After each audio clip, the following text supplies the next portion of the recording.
Hey, Demonic Pacts is right around the corner, and Jagex went on an absolute rampage, dropping bombshell after bombshell with all kinds of spoilers today. It's got me rethinking my choices and what I'm going to do for the meta. It's just going to take a lot of time to process, but for now, I do have a good analysis on Butler's Bell, so let's get into today's video. First of all, I just want to cover the spoilers just for a quick second, just because they're so massive. I'd love to hear in the comments below what you want me to cover and what analysis you'd like me to dive into, whether it's the demonic packs or the other relics. Definitely let me know. I'll definitely be making some more upcoming videos, so definitely subscribe to the channel if you want to stay tuned for those analysis. But then we will get into the Butler's Bell overview. I'll talk about the impacts of them. In the overview, I'll also kind of bring up this information that was shared on Discord, just in case you missed it as well. And I'll also compare Butler's Bell to a previous relic we had, Pocket Kingdom. And lastly, I'll kind of leave you with my final thoughts and help you decide whether you're going to pick the relic or not. So today, Jagex revealed 3 relics: Transmutation, Butler's Bell, and Soul Harvest. 2 of them are tier 4, fighting with Conniving Clues, which, as I mentioned, is just going to be an absolute banger of a relic. You need that to do all of the clue tasks and the collection log tasks.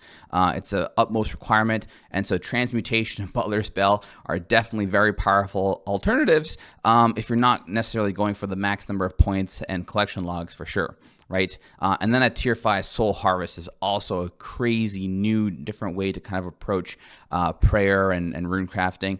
We'll get into that in an analysis later. Again, these 3 relics revealed today were absolutely killer, mind-boggling, brand new. Jagex really got creative this time.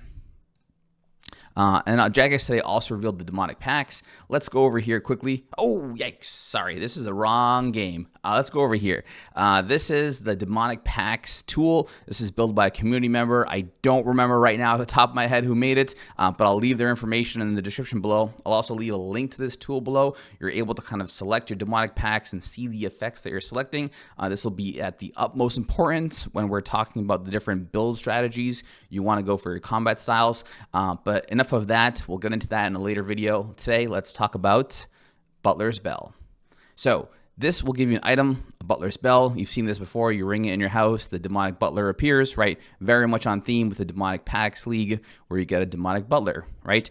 This butler will work for you even if you're offline. This butler will gather resources, mining, fish, logs, flask, and herbs. In addition to that, he can also process if you would like. So that's your choice when you're making that selection to say, hey, please process these as well, right? And then as soon as you give it the task, it'll just go until you summon him again. It'll gather the resources and give them to you.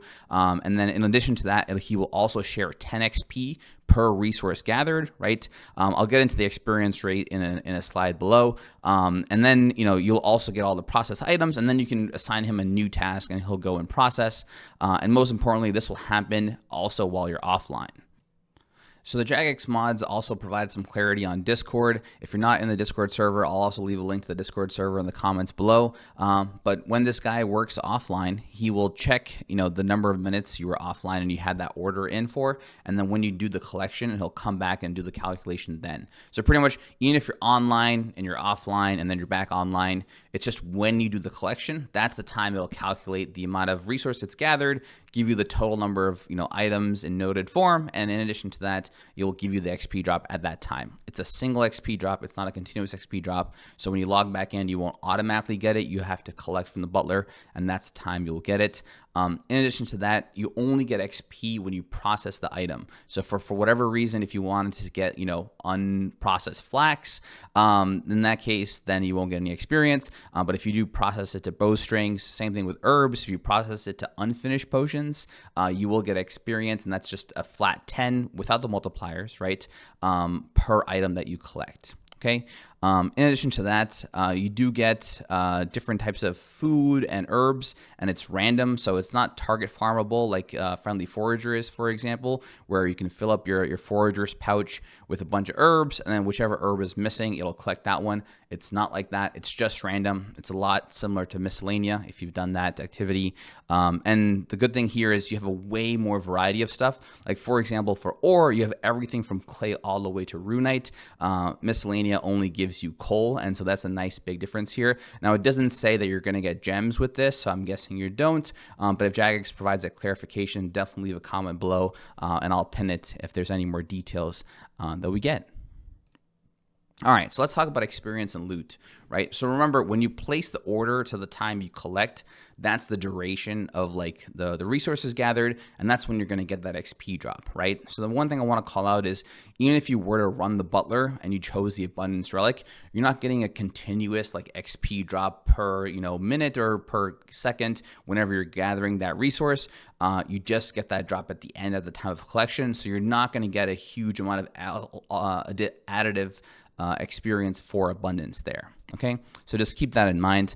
All right, so the wiki already has a great calculation for it, and the details have already been fleshed out in it. So I'll leave a link to the wiki below. But nonetheless, you can see the experience rates here. Now remember, you can only give one order at a time. So whether you're choosing mining or you're fishing or whatever it is, these rates also only give the skills for the processing skills, because you only get experience when you process. But this is actually a surprisingly large amount of experience. None of these will get you to that 50 mil kind of goal at the end of the league, except for crafting alone. But these will give you those really like pre-processed resources, like herbs already into unfinished potions. So then all you have to do is get the secondaries and finish them off, right? And then for smithing also, it'll already make the bars for you, and so you don't need to worry too much about collecting bars or smelting them. You can just take the bars and just smash them, and then that's pretty fast XP rates, which is really, really nice. So don't shy away from the XP rates here. This is going to be great for you to like ultra AFK offline when you're unavailable. If you're planning like a 2-week vacation, the Butler is going to be great.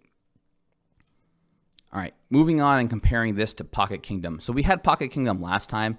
One big thing I want to call out is, in this situation, you're only sending one order request, right? So you're only like mining one type of resource at a time. In Miscellanea and Pocket Kingdom, you're able to actually configure and choose multiple different resources. In addition to that, Pocket Kingdom would stack with Miscellanea. So if you did go for Emanate and you had access, you could do both and get the resources, and then you could also get the benefits from Royal Trouble, right? In addition to that, but there was a fee in Pocket Kingdom, whereas this guy has no fee unless Jagex pulls a fast one on us. And they also worked with Max Appeal, and in the same situation, like that's just the drop rates kind of are slightly different, but overall I would say it's about the same, right? The main benefits to the Butler is there's a nice extra free XP when processing, and the prepared materials versus the base materials, right? Like I said, Pocket Kingdom is giving you coal, whereas here you're getting runite bars, right? Huge difference, absolute massive, right? In addition to that, getting flax directly spun into bowstrings. Like, I would never use the flax that I would get from Miscellanea, but if it's coming in as bowstrings, I could do it to do some really fast fletching experience, right? All the logs that I process into unfinished bows, I could just string them and make it really fast. And don't forget that you also get planks, which is a minor time save, but overall still a nice kind of quality of life, that your logs come directly as planks, and then you can just go and just train construction without having to worry about making them into planks. So last but not least, I want to just kind of wrap it up with my final thoughts. So I think Butler's Bell is the true AFK relic. For those of you who picked Pocket Kingdom last league, I think Butler's Bell is going to be your replacement. I think you're going to be very happy with Butler's Bell. Endless Harvest is a good AFK relic, but it still is like the pseudo AFK. I know RuneScape players have always had such a big debate on what does it mean to actually be AFK. Clicking the mouse every 1 minute doesn't count as AFK, right? It's when you can actually really step away from the keyboard. And in Butler's Bell's case, you can definitely do that, right? With Endless Harvest, you can, but you still need to come in every 30 minutes to avoid the logout timer, right? Butler's Bell kind of works with it. So, and if you're planning to max out and you have very little focus time to play the game, maybe you go a combination of Endless Harvest or Butler's Bell. However, I think Butler's Bell is going to be for the true people who are on vacation, taking time, tending to kids, whatever that is, just need to like log out and log back in whenever they need to, and still kind of maximize. Butler's Bell is going to really round them out. Don't forget with the experience rates, you're going to get those pre-processed items. And so finishing off the skills, if you are going to go for that 50 mil experience goal for the Dragon Trophy, that is going to definitely be much more possible with Butler's Bell. It's just not something that I would kind of plan on it, because you know maybe you're picking this because you're an AFKer and you just want to get that nice passive experience to kind of just hit some goals and keep playing the game. Now, another thing I want to call out here is if you don't have access to Zaya, you don't have access to anglers. Remember, there's no sailing in this league, so you don't have access to marlin, and then you don't have access to mantas, barring some drops from certain bosses, right? And so Butler's Bell is nice to give you that resource for anglers and mantas, right? And so that's not something to kind of forget. It's going to be a nice high-level fish. Now remember, the drop rates for anglers and mantas, I think it's like 1.6% each. But if you are running this AFK in the background for several days, you will amount a decent amount of anglers and mantas, which will be helpful in overall any sort of PVM activities you do. Now, obviously, this completely depends on your builds, and if you're going for like a health regen kind of build from the demonic packs, that'll change it up. But I will say that is one resource in Butler's Bell that it gives you an unlock that you don't necessarily get, which is usually a region locked resource, which is this fish. Right. In addition to that, just remember, if you're going to get for Butler's Bell and you're planning to play at league launch, just get in and blast a bunch of tasks, get to tier 4, summon your Butler, put him on a mission, and then take a break and maybe sign off for the day if you need to. Right. Not saying you don't have to get up. Please stretch your legs, drink some water. It's going to be a good time. But I would say it is a nice rush to get into, and then you can kind of play the game a lot more at your own pace. As I mentioned in my previous videos, remember, it's not a sprint, it's a marathon for most of us. And so take your time. I think we have 8 weeks to play the league. And so there's going to be plenty of time. And because of the AFK-ness of Butler's Bell, you're going to get a lot of resources. You're going to be able to get a lot of passive experience. And overall, you're going to be able to kind of accomplish, hopefully, most of your goals. Right. And so I think Butler's Bell is really the choice for most people who are going to be away from their computer, have prior commitments, are taking a vacation. It's going to be a great choice. If you're going to play a second account, Butler's Bell might also be for you, because the second account you're not playing as a primary thing. Maybe you're thinking of doing 2 different builds for the combat masteries, just because we have so many options with the new demonic packs, right? I know last league I actually played 2 accounts, and I had one melee build and one mage build, and I just had so much fun doing those 2 different builds that I probably might even consider doing it again, just because of the huge meta shakeup that we've just had. And so putting Butler's Bell on that secondary account just to kind of passively do a bunch of tasks and levels and skills in the background will be a great way to train. Overall, I think it's a pretty solid relic. I'm personally not leaning on Butler's Bell so much for my primary account. I don't think it's going to fix the skills that I'm looking for. However, I do think some of the other relics are really juicy. So definitely subscribe to the channel. Give this video a like if you found it helpful, and any comments and ideas you have for the upcoming videos that you want me to analyze, just let me know in the comments below. Hey, thanks for watching.